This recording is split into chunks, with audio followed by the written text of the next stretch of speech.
Sometimes, to catch a killer in a crowd,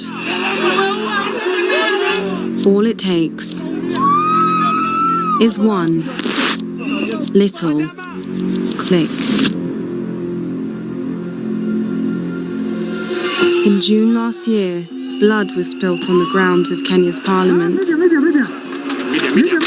The month before, the government, led by its president, William Ruto, proposed its annual budget, the 2024 finance bill. If we are a serious state, we must be able to enhance our taxes. By raising taxes, it promised to address the country's growing debt problem. I vote yes. But many young Kenyans, nicknamed Gen Zs, didn't see it that way. Our members of parliament, the president, they are not listening to us at all. People just had enough of everything. That is where it all began. On June 25th, everything changed. More than 100,000 Kenyans hit the streets of Nairobi. Their aim? Occupy the parliament. They were going there as owners of the house. It's a people's assembly, belongs to the people. At first, security forces held them back with tear gas and truncheons. But as the day went on, tactics changed. Every single time we went to the streets, we even had our hands up saying, we are peaceful, we are peaceful. But they still gun people down.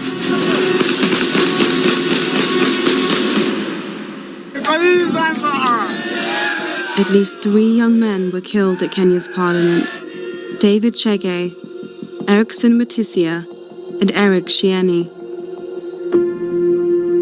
That evening, President Ruto gave his account of what had happened. Today, an otherwise legitimate expression of the fundamental rights and freedoms of assembly was infiltrated and hijacked by a group of organized criminals. Though he regretted the deaths, he thanked the security forces and placed the blame squarely with those he called organized criminals. Since then, no official investigation has been published, and no one held to account for the killings on June 25th. But BBC Africa Eye has been digging. We've mapped more than 5,000 photos and videos to reconstruct those killings. You could see he's clearly aiming, meaning he was aiming to kill as a message to them. Now, we can show you exactly what happened. We can pick out the killers in the crowd. We can reveal who they were working for. And we can offer an answer to one simple question. Was there any reason to spill blood on the grounds of Kenya's parliament?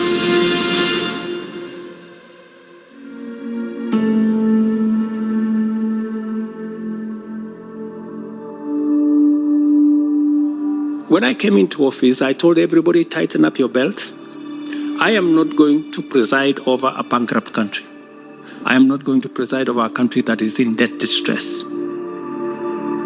In 2024, the government produces another finance bill. Taxing basic commodities, so people couldn't afford them anymore. Over the past decade, our tax revenue as a share of GDP has remained stagnant. This stagnation is a cause for concern. It's already really hard for everyone as it is, and the taxes are going to make life much harder for all of us.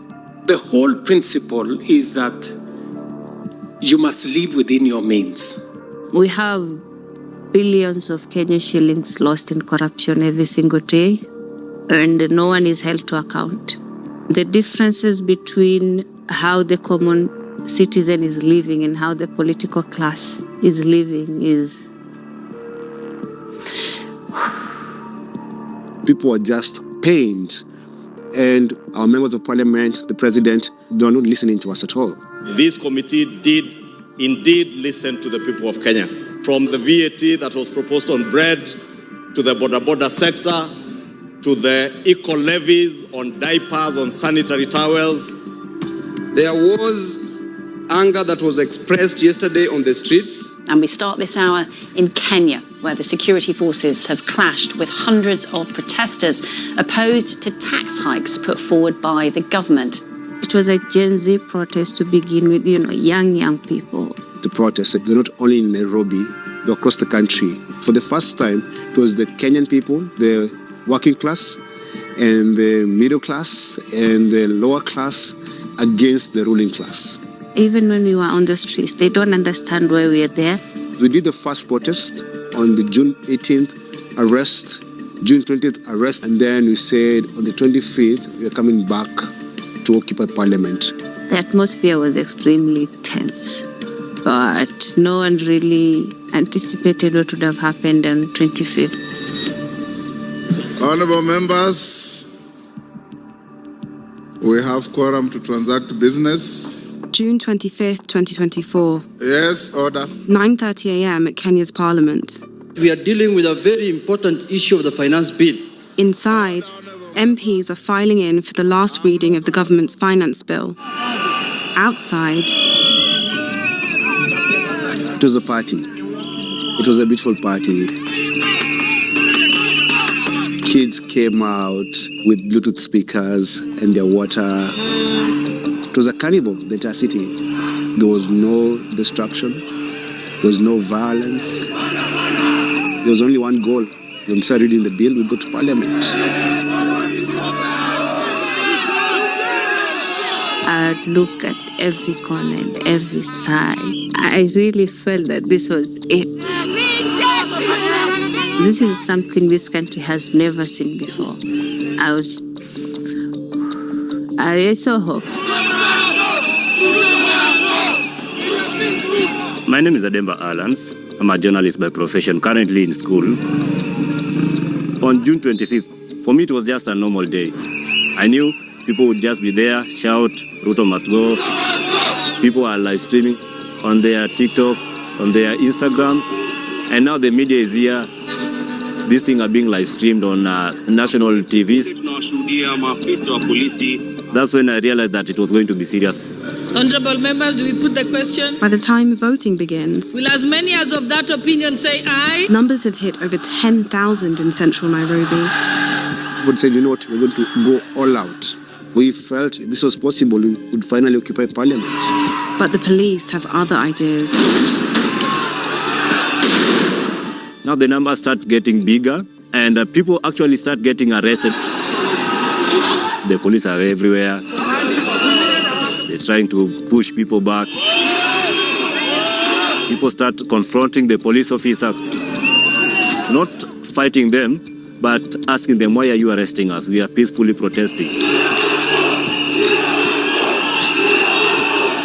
For 3 hours, more than 100,000 protesters pour in from the east, the north, and the west. They unite and push towards their target, Parliament. We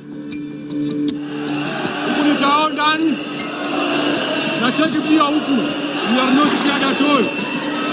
This is Kenya. We are one.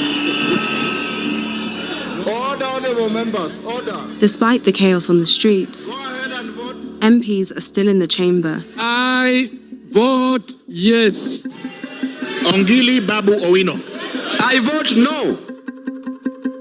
I was 100% supporting the demonstration. We were not happy in Parliament.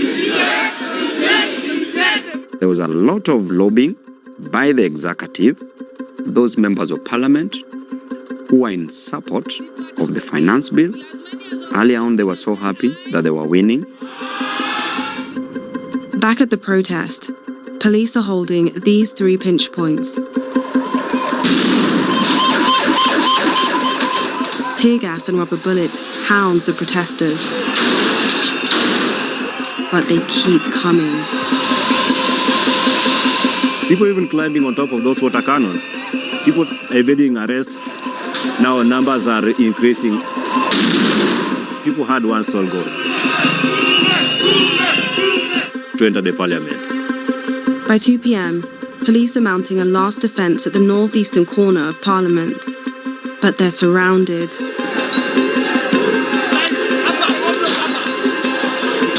Inside the chamber, Honorable members, something big is about to happen. ayes 195, nays 106. The ayes have it. The finance bills voted in. Opposition MPs storm out. I said I will join the people.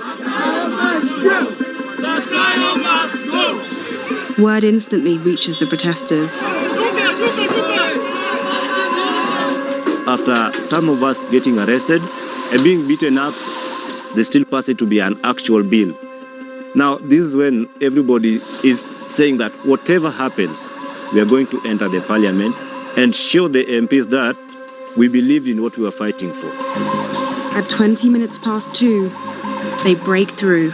It is happening, guys! It is happening!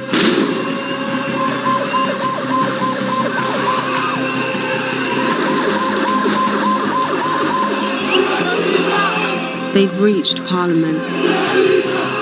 What do we manage to get Parliament? People are inside the Parliament. A lot happens at once in the next hour, so we're going to break it down minute by minute.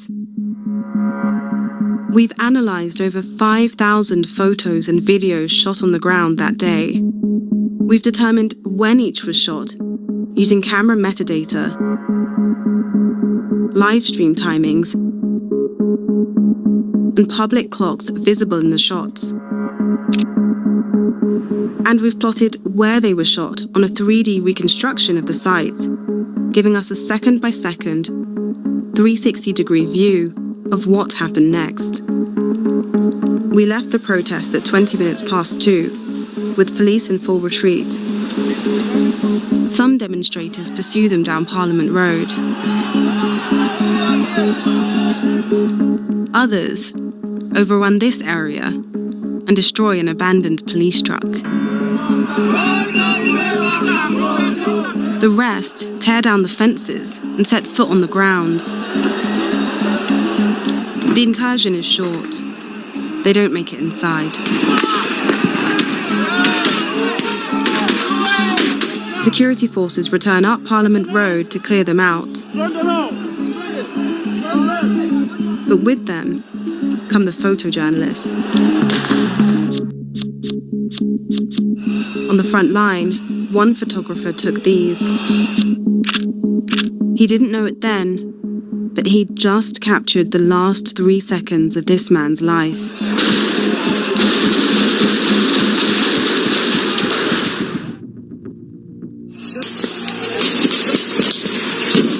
Seven men are hit. The people now saying, they've shot people, they've shot people. Ademba tries to reach them. Now you're just there, you're also crying, you are terrified. Maybe I'm the next person who is going to get shot, but you have to help these people.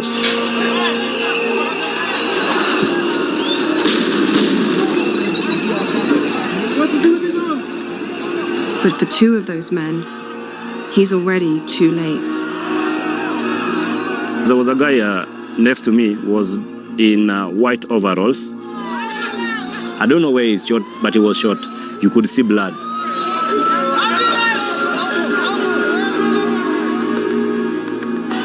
We saw this young man in the street a few moments ago. His name is Erickson Mutisia. He was wearing white overalls from his work as a butcher. He was 25 years old. I saw Erickson Mutisia a few minutes before he died.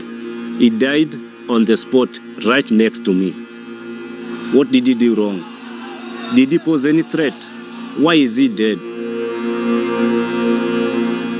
The second casualty is the man in the purple hoodie.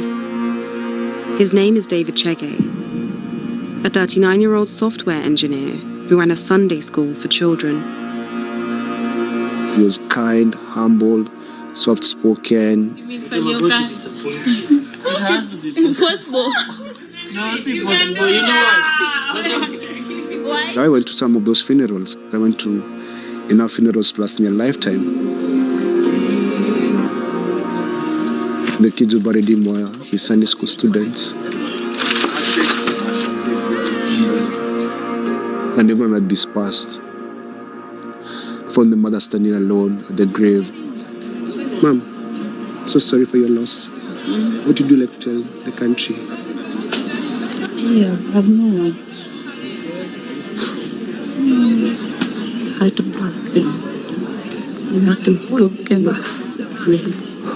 actually think that was the last funeral that I went to. I couldn't handle the more mothers breaking.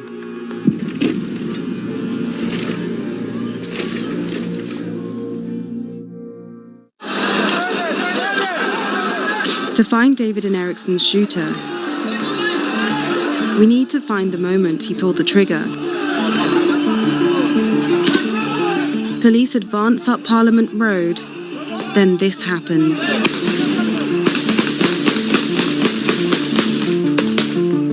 It's not clear at first, but look closer.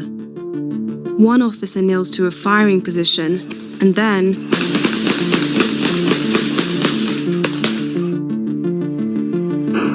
this protester goes down, as does a figure dressed in white. Ericsson. To see David, we need to change our angle. If these shots hit him too, that officer's 50 meters from the pair as he takes them. And it just so happens one journalist was filming in the right place at the right time.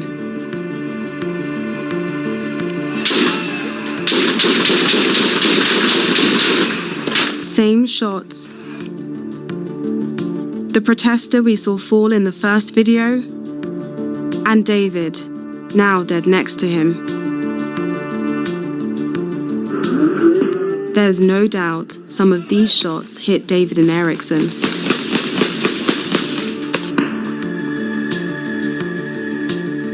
Meaning this man is the one who fired them. But how do you track a man with just a photo of his back? Look at the uniforms. Different weapons. Different body armor. Riot shields. Headgear. And in his case, an upturned neck guard. His features single him out in a video shot a minute later. A perfect match.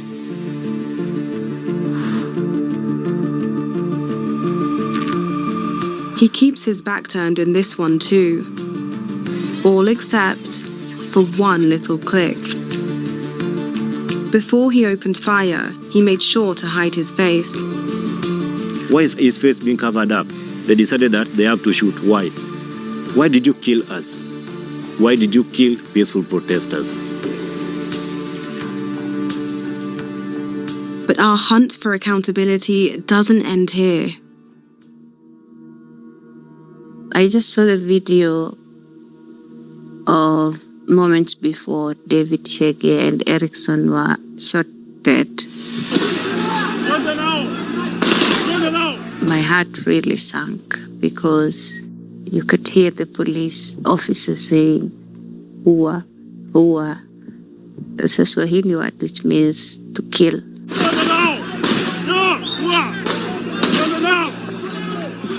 Why would a police officer who is mandated to protect us be that brutal and cruel for nothing?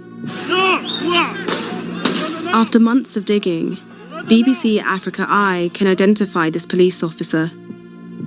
His name is John Kaboi. Multiple sources told us he's a plainclothes officer based at the Central Nairobi police station. Even after the fatal shots, he could still be heard urging his colleagues forward to kill. This is the man who fired those shots into a crowd 50 meters from him. And this is the officer who urged him to do it. Both David and Ericsson were in that crowd. Neither of them were armed. And neither of them were organized criminals who'd hijacked the protest. This is what the state is, killing its brave, harmless youths, demanding for a better country. Ericsson's friends carry his body to the southern gate of Parliament.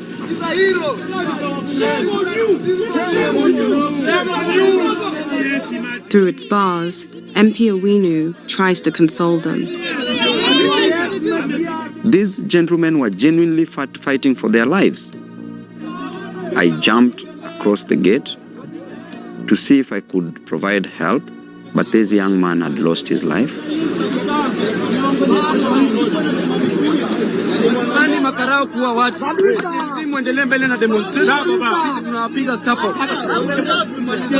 that moment, the Gen Zs were very close to Parliament. The only thing that they could fear was fear itself. And they say that enough is enough.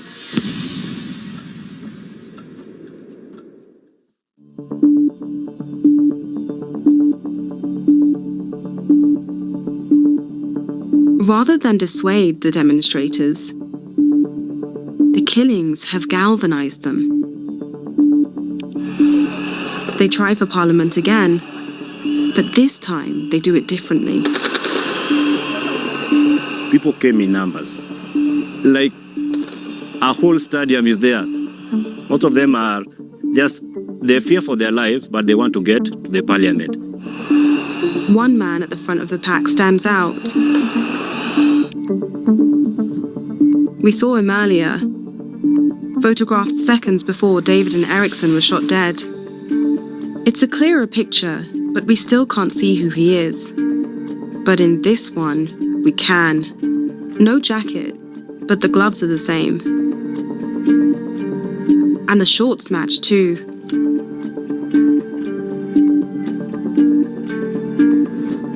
His name is Eric Shieni.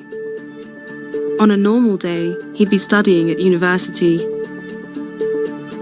But today, he's on the front line. They were not running. They move, walking, then they squat down. The guards were overwhelmed. There's nothing that they could do. Despite the warning shots, Eric stays with them as they make their final push.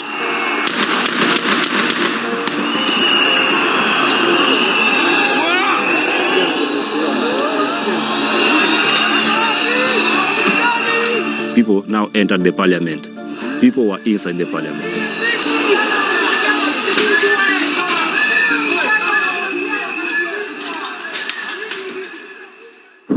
Once inside, momentum turns to mayhem.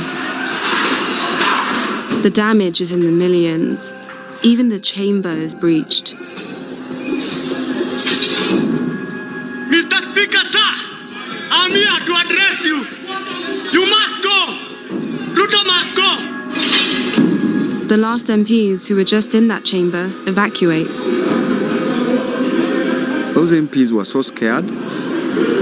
Some were running through the tunnels. Some were getting into ambulances, trying to escape. The destruction is severe but short-lived. After 5 minutes, they're leaving. Maybe it's an adrenaline rush or something, but your brain telling you that somebody is going to die. There's Eric.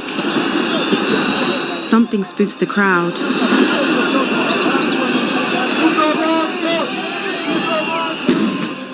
He's caught in the stampede. And we lose him. Ademba's right. Somebody's going to die.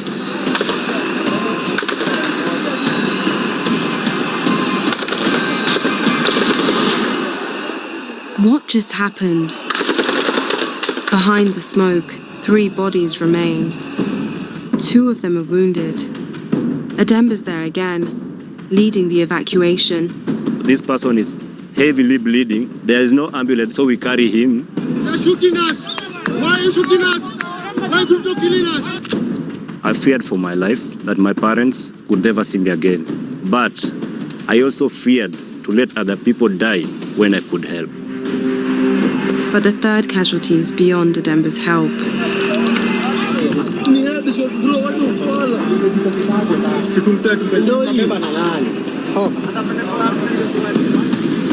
A bullet's torn through the cap and its owner, Eric.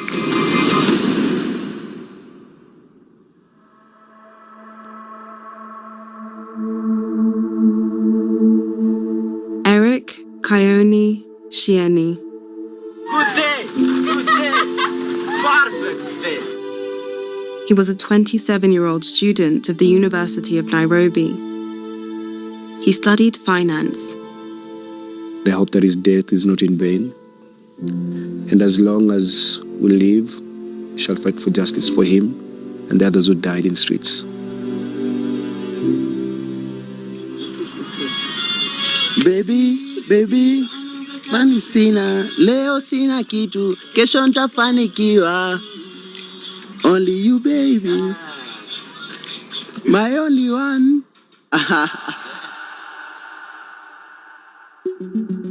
Everything we've seen up till now leads us to one question. Who killed Eric Shieni? If we follow the trail of evidence to the fatal shot, we can find the man who fired it. It starts with the protesters leaving Parliament. My name is Faith Odhiambo, and I'm the president of the Law Society of Kenya. The video is very clear. It shows that the protesters were walking out of Parliament, and when the shooting starts, they were all running out. As a reminder, Eric's here, in his yellow gloves.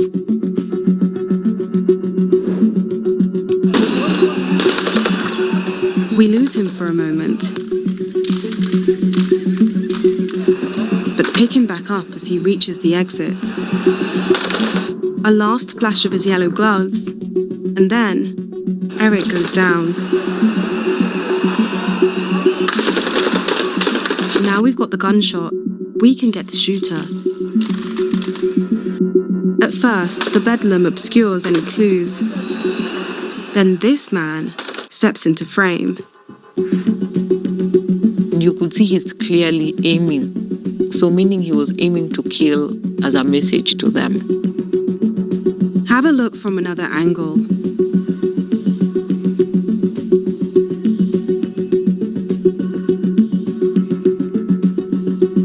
He's just 25 meters from Eric. And there's no question where his rifle's pointing. The aim was to kill those protesters. Eric was just the unfortunate one.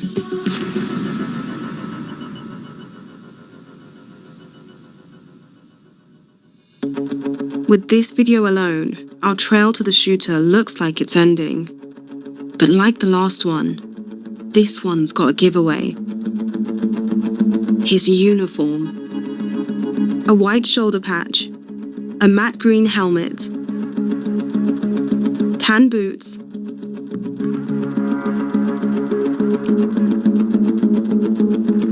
and a solid stock rifle. Perhaps that's enough.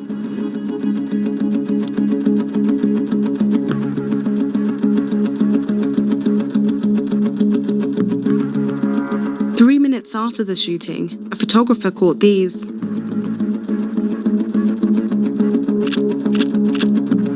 At first, the uniforms all seem the same, but there's actually subtle differences.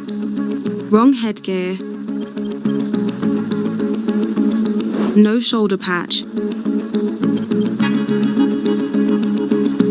different rifle stock. But what about him? Same helmet, same boots, and a solid stock rifle. And the shoulder patch? Were he the shooter, it'd be on his other shoulder, which he shows in this video shot seconds later.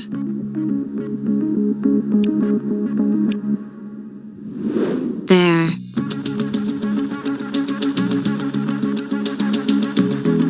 We scoured through more than 150 images of the scene, taken within 10 minutes of the shooting. In all of them, only one man matches all the criteria on this list. Him. Eric deserved a fair hearing. We don't know if he damaged Parliament or not. He wasn't aggressive. He was leaving the premises. They could have had him arrested. But the fact that you shoot his head, it was clearly an intention to kill. You have become the judge, the jury, and the sentence executioner for Eric.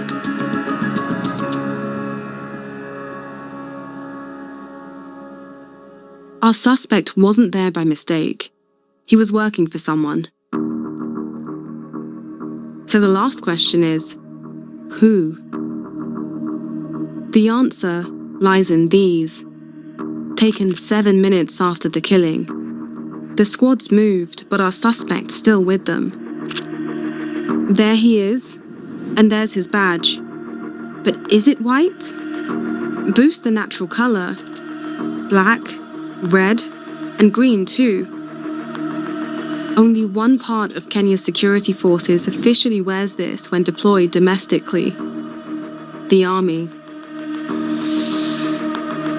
We consulted several senior officers in Kenya's defense forces, the KDF. All confirmed this man's uniform is that of the Kenyan army, a force well regarded by the public, not known for turning its guns on civilians. No single piece of evidence pinpoints Eric's killer, but connected, the trail of images we followed lay out a grim case. This man's features match those of the shooter. His uniform shows he's a soldier, and he was aiming at Eric as gunshots rang out. All our evidence points to one conclusion. This soldier killed Eric Shieni as he was running away. That is unlawful. It is unnecessary use of force. Eric deserved a fair hearing. He did not deserve the death penalty.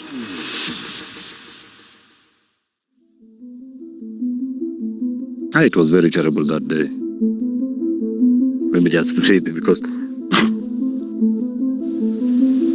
there was actual psychological effect on me following the demonstration because seeing what I saw in front of the parliament, the blood all over the ground, I wouldn't wish for anybody to go through that, any family to witness their son being buried.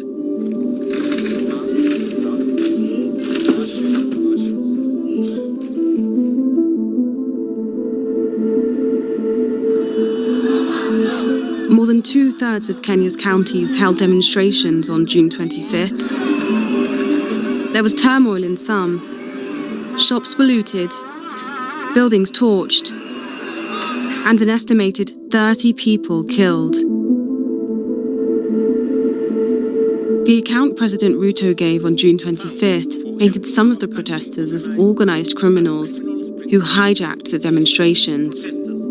But for the killings at Parliament, the account captured on the cameras of those who were there is quite different. An account of impunity, of brutality, of blood. The individual police officers that were caught on camera shooting. How do you sleep at night? There's a mother who wakes up every day crying because she lost her son. How do you live with yourself? The next day, President Ruto backed down. I run a government, but I also lead people. And the people have spoken. I concede. And therefore, I will not sign the 2024 finance bill. That becomes our collective position. Our country is recognized we are all one and we're all Kenyans. And we are fighting for the same thing. A single spark of defiance from these Gen Zs were able to change a whole trajectory of a country. You must listen to the heartbeat of the nation. You're killing us. We're going to demand for accountability and justice. We're never going to give up. We, the citizens, have the power, not them. We have a generation that once they believe in something, they will do anything for it. If you believe in something, just fight for it.